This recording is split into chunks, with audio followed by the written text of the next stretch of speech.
Praise the lord. దేవుని నామమునకు మహిమ కలుగును గాక. ఓకే, 50 రోజుల ఉపవాస దినంలో వీఆర్ ఇన్ 32nd డే, 32వ రోజులో ఉన్నాము. అందరిని బట్టి దేవుని స్తోత్రం. I wish you very happy new year to all. Okay అండి, న్యూ ఇయర్ అంటే మనకి గుర్తొచ్చేది వాగ్దానం. ఎందుకంటే ఎక్కువగా వాగ్దానం కోసం ఎదురు చూస్తాం. ఎందుకంటే ఏ వాగ్దానం ఇస్తాడా దేవుడు, ఏ వాగ్దానంతో దేవుడు మాట్లాడతాడా అని. అయితే చూద్దాం. రాజుల మొదటి గ్రంథము 8వ అధ్యాయము 56వ వచనం. ఎట్లనగా తను చేసిన వాగ్దానం అంతటిని బట్టి ఇశ్రాయేలుకు తన జనులు నెమ్మది దయచేసి యెహోవాకు స్తోత్రం కలిగింటును గాక. హల్లెలూయా. ఇదిగో దేవుడు వాగ్దానం చేశారు అంటే ఆ వాగ్దానం ఖచ్చితంగా మనకి నెమ్మదినివ్వటానికి. ఎందుకు అంటే చాలా మంది టెన్షన్స్లో, బాధల్లో, వేదనలో ఉండిపోయినప్పుడు దేవుడు ఎలా మాట్లాడతాడా అని వాగ్దానం చూడగానే ఒక నెమ్మది వస్తుంది. ఎస్, నా దేవుడు మాట్లాడాడు, నిజంగా ఈ వాగ్దానము నా మనసులో నేను అనుకుంటున్నాను, నేను ఈ బాధ నిమిత్తమై బాధపడుతున్నాను, ఈ వాగ్దానం చూడగానే నాకు నెమ్మది అనిపించింది. నిజంగా వాగ్దానం తీసుకున్నామంటే వాగ్దానము నిజంగా మన జీవితాల్లో నెమ్మదినిస్తుంది అంటాను. మరి జనవరి 1 మరి ఎవరెవరు ఏ వాగ్దానాలు తీసుకున్నారో తెలియదు, కానీ 31 నైట్కి కానీ ఏ వాగ్దానమైనా సరే మన జీవితానికి నెమ్మదిని కలుగు చేస్తాను.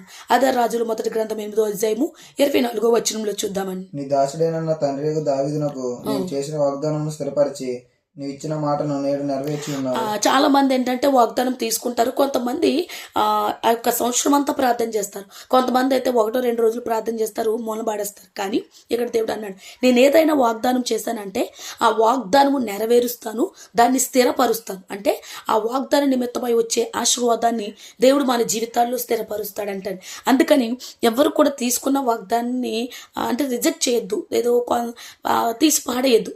ఏదో తీసుకున్న వాగ్దానము ఆ రోజు సంతోషపడి తర్వాత పక్కన పాడేసి ఆ విధంగా చేయొద్దు. ఎందుకు అంటే దేవుడు వాగ్దానం చేశారంటే ఆ వాగ్దానం ఖచ్చితంగా మన జీవితంలో నెరవేరుస్తారు. అందుకని కీర్తనలు 105వ సంకీర్తన 42వ చరణంలో దేవుడు మాట్లాడుతున్నాడు. వాగ్దానము అంటే దేవుడు మనల్ని జ్ఞాపకం చేసుకోవటం అని.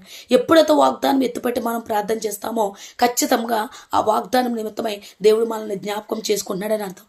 ఒక్కసారి నువ్వు వాగ్దానం తీసుకున్నావంటే ఇక్కడ అపోస్తుల కార్యాలు 2వ అధ్యాయము 39వ వచనంలో దేవుడు మాట్లాడినట్టుగా మనకి, మన కుటుంబానికి, మన పిల్లలందరికీ కూడా, అంటే మనం తీసుకున్న వాగ్దానం మనకు మాత్రమే కాదు, మన పిల్లలకి, భర్తకి, కుటుంబానికి అందరికీ కూడా వాగ్దానము దేవుడు స్థిరపరుస్తాడంట, నెరవేరుస్తాడంట. అందుకనే ఎవరైతే వాగ్దానం తీసుకున్నారో ఏదో ఒకరోజు ఒకరోజు చదివి పక్కన పాడేయకండి.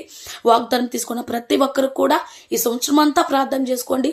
ఆ వాగ్దానం దేవుడు ద్వారా, ఆ వాగ్దానం ద్వారా మొట్టమొదటి దేవుడు మనకి నెమ్మదినిస్తాడు. ఆ వాగ్దానం ద్వారా దేవుడు మన కుటుంబాల్లో ఆ ఆశీర్వాదాన్ని దేవుడు స్థిరపరుస్తాడు. అంతేకాదు ఆ వాగ్దానం ఎత్తిపెట్టి ప్రార్థన చేస్తామంటే దేవుడు మనల్ని జ్ఞాపకం చేసుకుంటున్నట్లు లెక్క. అందుకని ప్రతి ఒక్కరు కూడా వాగ్దానం ఎత్తిపెట్టుకొని ప్రార్థన చేసుకోవాల్సిందిగా ప్రభుపేట మనం చేసుకున్నాం. God bless you all. See in the next time. Praise the lord.